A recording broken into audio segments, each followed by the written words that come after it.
president of the Gambia, Adama Barrow, has flown back into the country. He was inaugurated last week, but in Senegal for his own safety, while regional leaders were persuading his predecessor, Yahya Jammeh, to step down. He's now in exile in Equatorial Guinea. Alistair Leithhead has the story.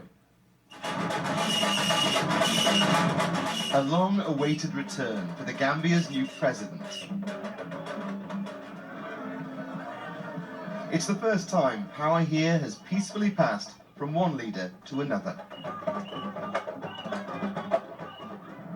Adama Barrow was inaugurated in neighbouring Senegal when the man he beat at the ballot box refused to leave. Expectations are high.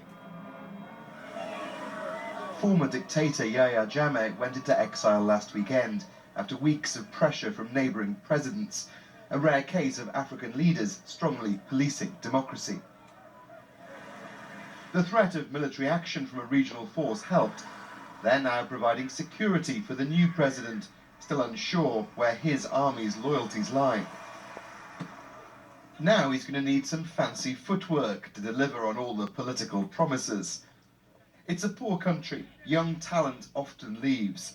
This is the Gambia's top women's team. Their goalkeeper drowned last year trying to cross the Mediterranean. Fatim Jawara was 20. Her brother thinks she may have had hopes to play in Europe, so joined a well-trodden path.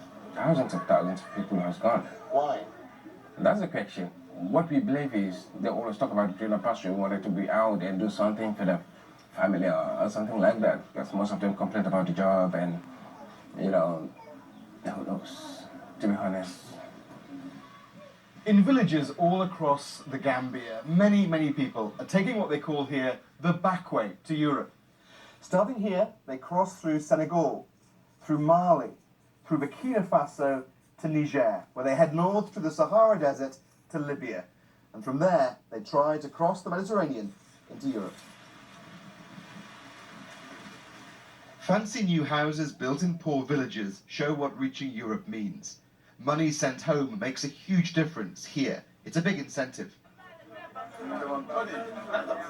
Samba Cisse is 26. He tried and failed. The family supported his plan to migrate and were disappointed when he came home after a terrible experience.